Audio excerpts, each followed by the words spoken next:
자, 일어나십시오. 세상의 평화를 위해서 잠깐 동안 우리가 기도하겠습니다. 자배심하지 않고 서로 미워하고 서로 이기려고 하는 그 마음으로 말이야.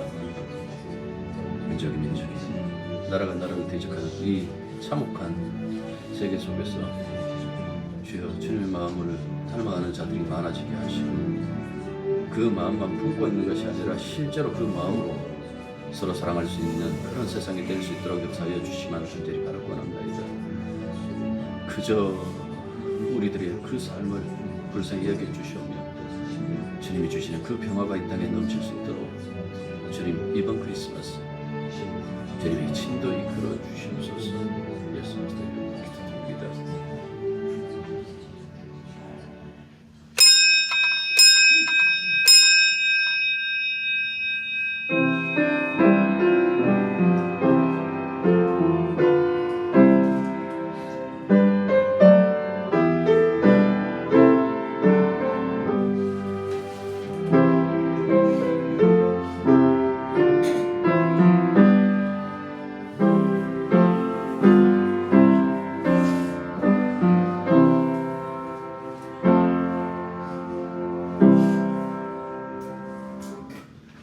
이제는 캐럴도 들리지 않는 거리를 우리는 지나쳐 교회에 왔습니다. 주님이 주시는 그 은혜와 사랑이 얼마나 큰지 세상은 점점 잊어가고 상업적인 성탄절이 아니라서 좋기도 하지만은 한편으로 예수 없이 사는 그 삶에 물들어 있는 이들의 마음 속에 예수의 마음이 담기는 그날까지 저희들이 온전히 아버지 앞에서 그 역할을 할 수 있도록 도와주시옵소서. 이 예배를 받아주시며 우리가 생각하는 그 평화, 우리가 생각하는 그 사랑들이 세상으로 번져갈 수 있도록 이 시간 아버지 영광 받아주시며 말씀으로 새 소망 우리에게 내려주시옵소서. 예수님 이름으로 기도드립니다. 아멘. 하나님 말씀 보시겠습니다. 이사야 9장 1절부터 7절. 전에 고통받던 자들에게는 흑암이 없으리로다. 옛적에는 여호와께서 스불론 땅과 납달리 땅이 멸시를 당하게 하셨더니 후에는 해변길과 요단 저편 이방의 갈릴리를 영화롭게 하셨느니라.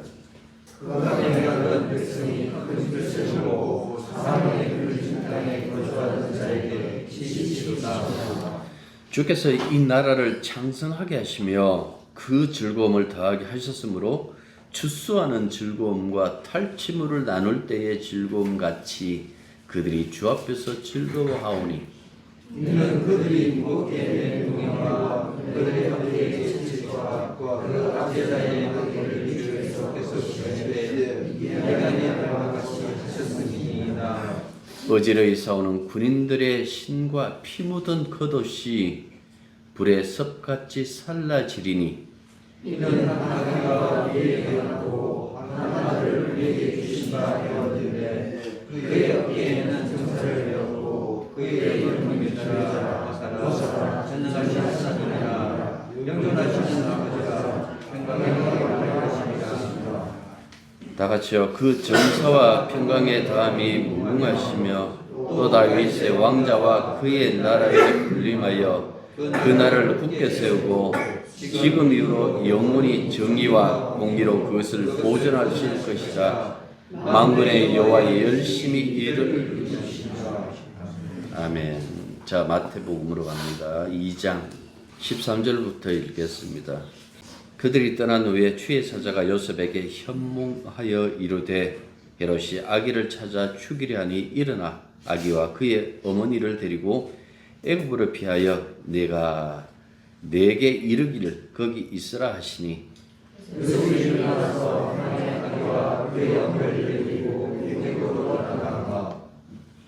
헤롯이 죽기까지 거기 있었으니 이는 주께서 선지자를 통하여 말씀하신 바 애굽으로부터 내 아들을 불렀다 하면 이루려 하심이라.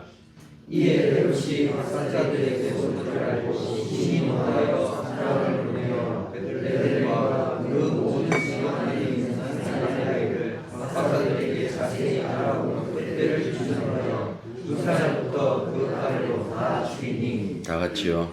이에 선지자 예레미야를 통하여 말씀하신 바 라마에서 슬퍼하며 크게 통곡하는 소리가 들리니 라헬이 그 자식을 위하여 애곡하는 것이라.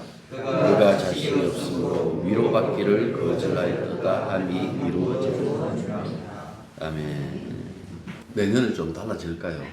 원래와 다른 그 삶이 우리들에게 올까요? 전쟁이 그칠까요? 우리는 뭔가 그 암울한 세계를 살고 있는데 잘 못 느끼죠. 내 몸이 편하면, 우리 주변이 편하면 타인들이 어떤 고통을 당하고 있는지 그게 실제로 피부에 와닿지 않기 때문에 걱정은 하고 말은 하는데 실제로 그들의 그 아픔을 공유할 수는 사실은 없는 겁니다. 그래서 사람들은 어떻게 보면 더 이상 이 땅에 사람들이 사는 이 세계에 우리 시대에 희망이 없다, 새로운 희망을 가져올 누군가가 와야 된다라는 그 생각을 하기 시작했습니다. 이사야 9장은 유대 땅의 운명을 바꿀 새 다윗의 출현을 예언해 줍니다. 특히 6절부터 7절을 보시면 한 아기의 태어남으로 미래가 바뀔 것임을 통보하고 있습니다. 어떤 학자들은 이 아기를 히스기야 왕이라 하기도 하고 또 다른 일은 요시야 왕이라고 주장하기도 합니다. 그 누가 되었든 간에 만약에 그들이었다면 이 예언은 실패한 예언입니다. 왜냐하면 그들은 이 예언이 제시한 새로운 미래를 가져오지 못했습니다. 자기 시대를 주님의 뜻으로 유지하기 위하여 전전긍긍했지만은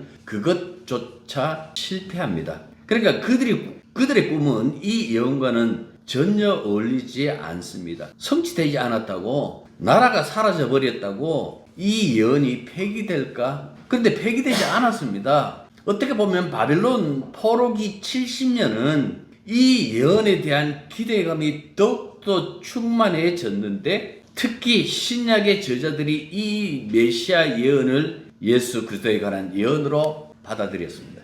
예수의 등장으로 새 시대가 이 땅에 도래했다라고 외치기 시작했습니다. 하나님은 죄로 인해 처참하게 무너진 자기 백성을 그들의 죄로부터 구원하시기 위하여 예수님을 보내셨다라고 이렇게 말씀합니다. 전에 고통을 겪던 자들, 1절에서 그 얘기를 하죠. 멸시받던 자들, 흑암에서 살아야 했던 자들, 사망의 그늘진 땅이라고 조롱받던 곳에서 그들이 무겁게 맨 멍에 어깨의 채찍과 앞제자의 그 막대기를 거꾸로 한 아기가 세상에 오신다 라고 그 얘기를 이사야가 했습니다. 6절과 7절에 예언된 한 아기에 관한 그 호칭들이 쭉 나오잖아요. 이 호칭들을 그냥 여러분들 이렇게 정리하면 자기 백성을 온전하고도 완전한 평화로 이끌 것임을 지금 말하고 있습니다. 이렇게 하나님이 우리에게 약속하신 아기는 평화를 가져다 주는 분, 우리에게 기쁨을 가져다 주는 분, 그런 분으로 이 한 아기를 지금 주목하고 있습니다. 서로 싸우던 군인들의 신발, 피 묻은 겉옷은 다시 사용할 필요도 없어지고 모두 불태워지고 그들의 무기도 이제는 농기구로 만들어지는 무궁한 평화가 지속된 세상을 가져올 아기. 하나님은 그 아기를 당신의 나라의 왕으로 세울 것이며 당신의 열심을 걸고 약속하셨다 하고 선지자를 통해서 말씀하셨습니다. 그래서 성탄과 연관되어서 전하는 메시지 중에서 여러분들 가장 많이 사용되는 그 단어가 평화입니다. 지난해에도 제가 평화를 얘기했고 올해도 여전히 평화를 얘기하고 TV를 켜셔도 여러분들 평화라는 단어가 아마 가장 많이 나올 겁니다. 하지만 평화는 아직도 이 세상에서는 요원하기만 합니다. 현재 전쟁 중인 국가도 평화를 바랍니다. 근데 전쟁은 그치지 않고 있죠. 어떻게 보면 이들이 말하는 평화라기보다는 이들의 소망은 평화라기보다는 이 전쟁에서의 승리, 예수님이 이 땅에 오셨을 때에 이 평화라는 단어를 굉장히 많이 쓰는 그 이유가 있다 그랬죠. 그 왠고하니까 그때 1세기 로마의 최우선 정책이 바로 팍스 로마나, 로마의 평화. 근데 이 평화는요, 강력한 군사력으로 정복하고 불복하게 만든 다음에 그 땅의 평화의 신전을 세우고 그 땅의 평화의 축제를 즐기는 평화였다라는 그 말씀입니다. 다시 말해서 철저하게 정복자 중심의 평화, 아직 끝까지 세상의 권력자들이 꿈꾸는 평화이기도 한 그 로마의 평화, 그 시기에 예수님이 오셨다라는 그 말씀입니다. 앞서 신약 성경의 저자들 얘기했잖아요. 이사야의 예언을 예수님의 관한 예언으로 받아들였다고. 예수님이 이사야 예언자가 예언했던 평화의 악이라면 왜 아직도 미움이 세상에 가득할까요? 종교가 같든 다르든 크리스마스 캐럴을 즐기면서도 왜 미움을 거두지 않는 것일까요? 신약의 저자들이 인정한 그 예수님이 이 땅에 오셨는지 2000년이 넘었음에도 불구하고 왜 평화는 요원할까요? 평화의 왕이 오시는데 그날에 수많은 아기들이 그 부모의 품 안에서 잔혹하게 살해당하는 그 이야기까지 지금 우리가 읽었습니다.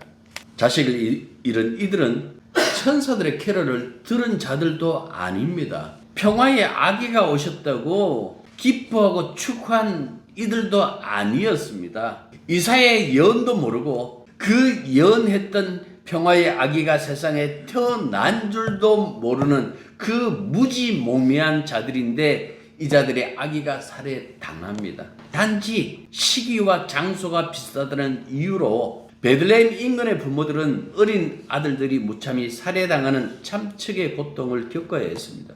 이 이야기의 본문에 좀 더 들어가 볼까요? 동방에서 온 천문학자들이 유대인의 왕으로 태어난 것이 어디냐고 이렇게 묻습니다. 2절에서 마태복음 2장 2절에서. 그러자 율법학자들이 만약에 태어난다면 메시아가 온다라면 유대 땅 베들레헴이라고 이렇게 말해요. 왜? 다윗의 고향이니까. 새 다윗이 온다면 다윗의 고향을 통해서 올 것이다 하고 이사야의 예언을 간접적으로 시인합니다. 자신이 유대왕으로 있는데도 유대의 새 왕이 태어났다는 소식은 헤롯 왕에게는 큰 충격이었겠죠.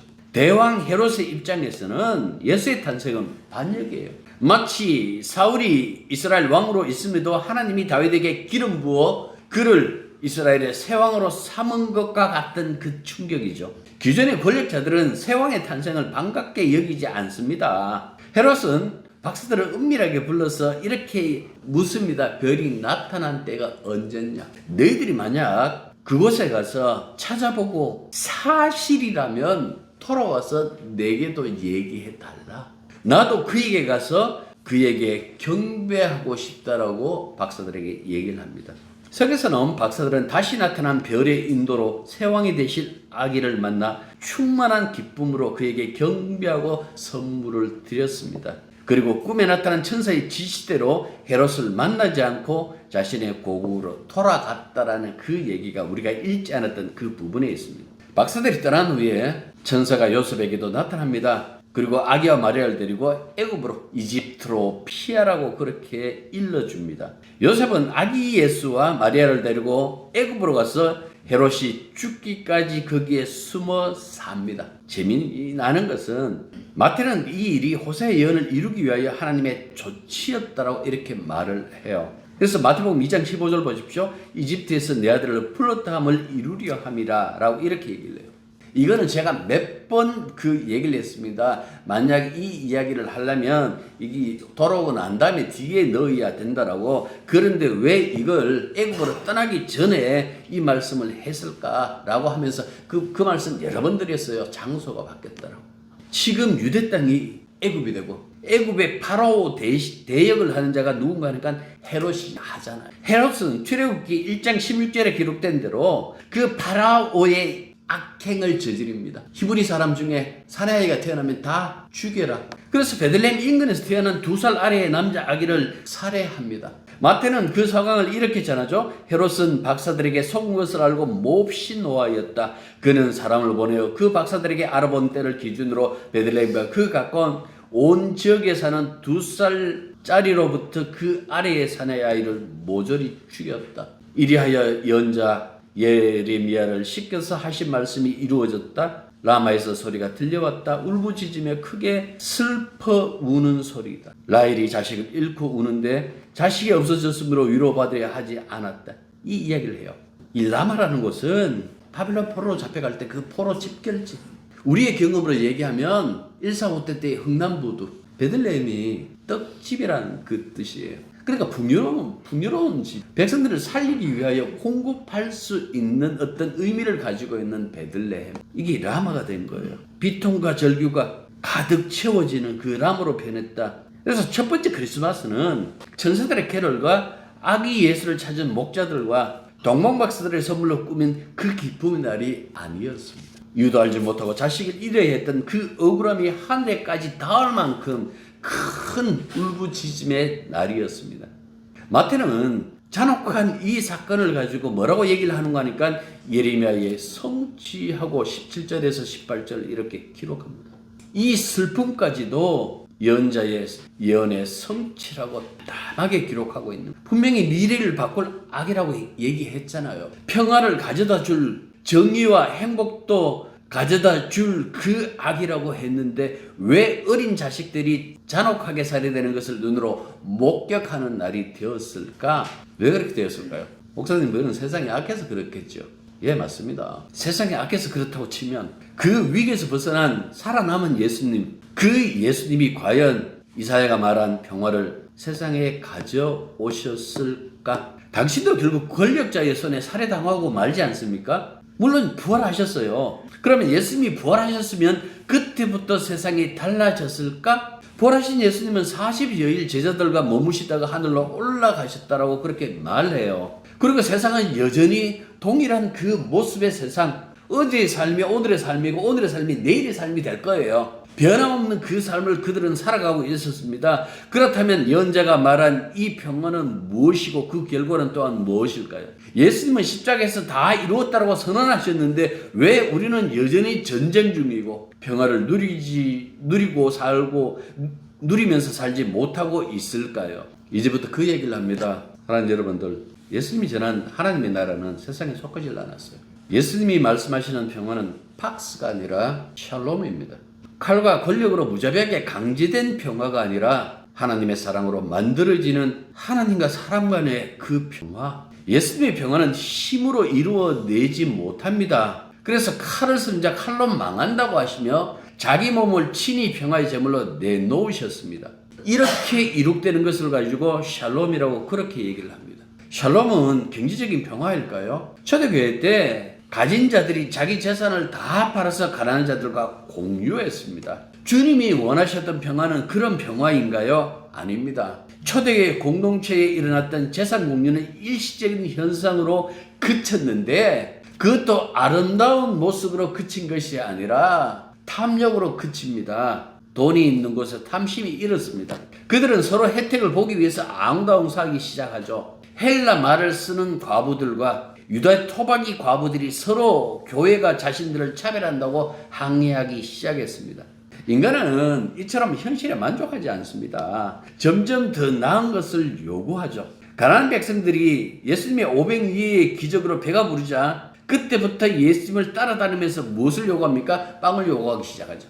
그 인간에게 빵을 주면 그 빵에 만족하는 것이 아니라 그 다음 것을, 또 그것을 만족시켜주면 또 그 다음 것을 요구하는 탐욕의 화신들이 바로 인간입니다.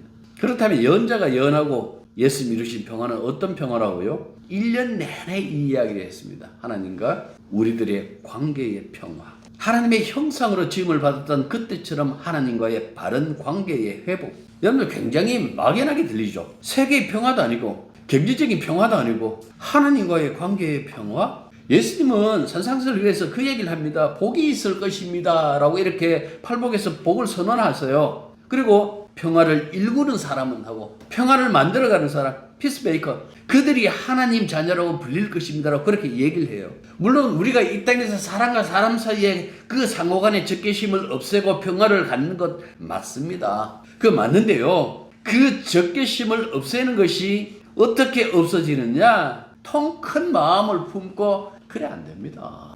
자식이 부모에게, 부모가 자식에게 적개심을 품을 때도 있는데 인간의 마음이 그렇게 쉽게 돌아설 것 같아요? 주님은 아시는 거예요. 하나님과의 관계 회복이 없다라면 그 다음 이야기는 이어갈 수 없다. 뭔가 좀 더 새로워지는 것, 달라지는 것이 있길 원한다면 먼저 하나님과의 관계 회복이 있어야 가능해진다. 그래서 복이 있도다 하고 팔복을 그렇게 외치신 거예요. 하나님과 관계 회복이 없는 평화는 무의미합니다. 둘을 한 몸으로 만드는 이도 하나님이시고 그리스도와 우리를 한 몸으로 만드시는 분도 하나님이십니다. 하나님이 함께 하지 않으면 몸은 하나가 아니고 둘이 되었잖아요. 아담과 하와 쫓겨나자 두 몸이 되는 거예요. 1월 17일 날도 제 부산 가갖고 친구 딸내미 결혼하는데 태어날 때부터 제가 본 애이기 때문에 저한테는 딸 같은 그 애가 있는데 우리 이렇게 저도 이제 그거 해줄 거예요. 거기 가서 이제 자기들 이제 성을 선언하면 선언 선포를 해줄 건데 그거 보면 예배 못 보면 우리 총회에서 나온 데 보면 뭐 다른 데도 마찬가지예요. 보면 그 창세기 1장에 있는 그 말씀을 그 인용을 해요. 하나님이 짝지어 준 사람이 나누지 못할 것이다. 제가 이거 아니라 그랬죠. 이제는 그 얘기가 필요 없는 거예요. 하나님이 함께 하셔야 둘이 하나가 돼요.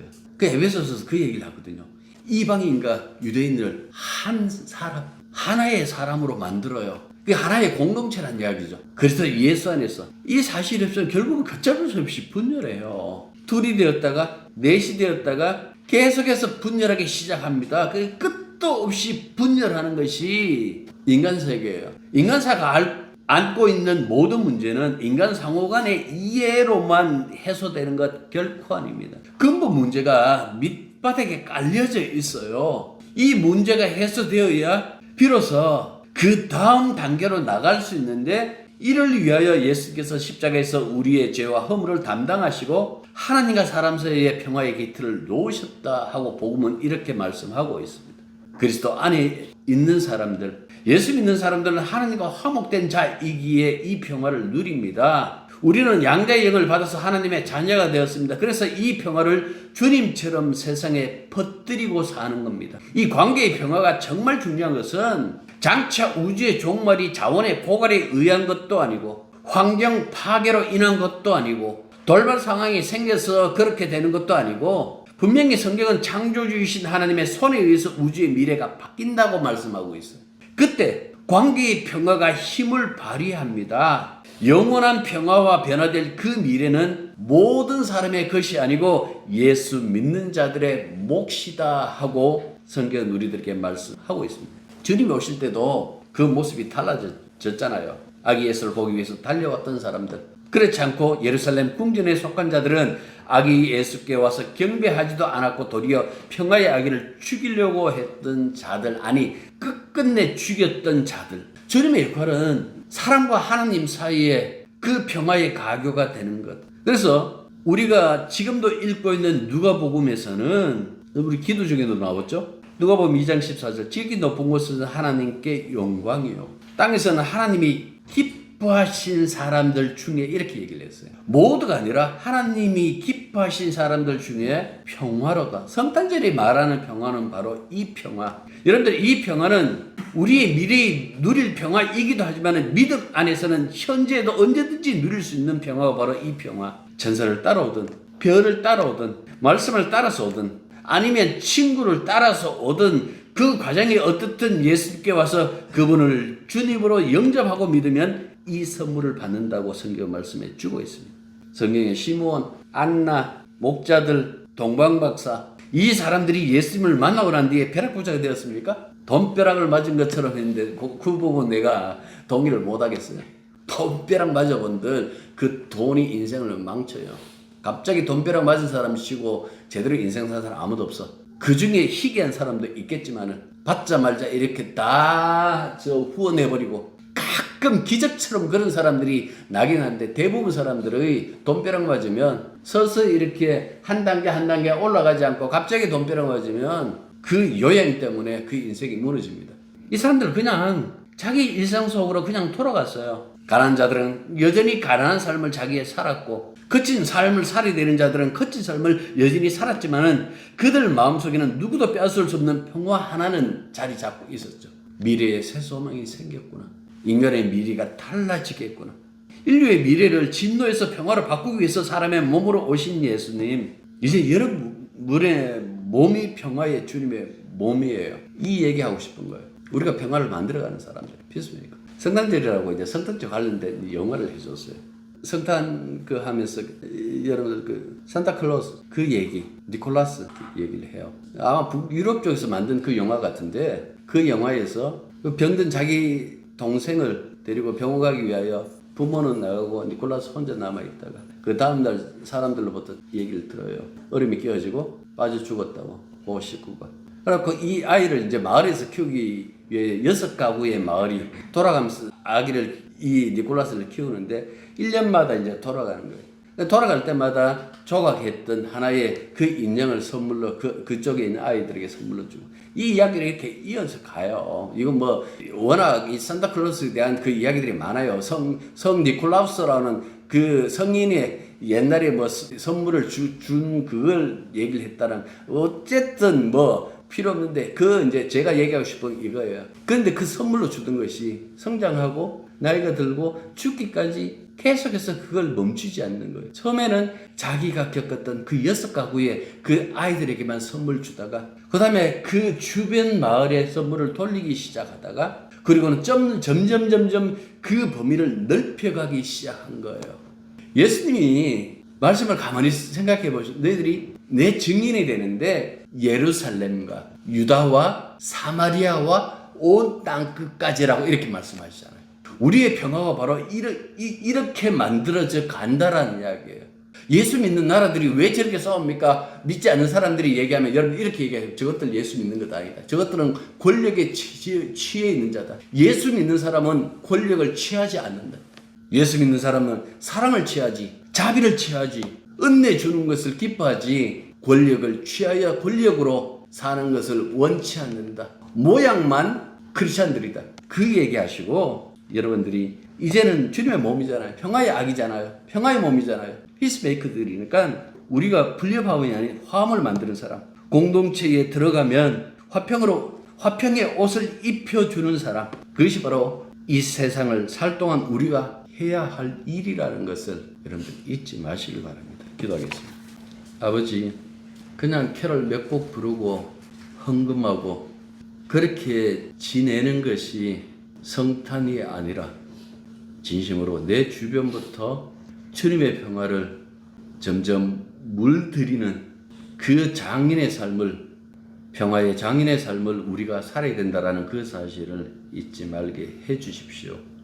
내 구원에 안심하고 주저앉아 있는 자들이 아니라 주님의 몸이 되었기에 주님이 하셨던 것처럼 우리가 가까이 혹은 멀리 이 평화를 말하고 평화를 세울 수 있는 그 역할을 할 수 있도록 우리의 몸들을 움직여 주시옵소서. 그리고 지금 그 일을 하고 있는 모든 자들에게 평화를 주시고 평화를 갈구하는 자들에게도 이 평화의 희망이 그들에게 주어지는 놀라운 선물들이, 역사들이 일어날 수 있도록 도와주옵소서. 예수님 이름으로 기도드립니다. 자, 제가 축도로 마치겠습니다. 우리를 위하여 하나님께로 오신 우리 주 예수 그리스도의 은혜와 아들을 세상에 보내신 아버지의 그 크신 사랑과 그리고 아들의 몸으로 우리를 변화시켜준 성령의 교통하심이 진실로 평화를 만드는 사람으로 내 주변에서 점점 멀리 그렇게 주님의 평화를 전달하고 살기로 다짐하는 당신의 자녀들 위에, 우리들의 모임 위에, 공동체 위에, 교회 위에, 그리고 이들의 그 식구들과 우리가 돕는 모든 이들, 아니 이 세상에 있는 모든 당신의 백성들 위에 이제로부터 항상 함께 있기를 축원합니다.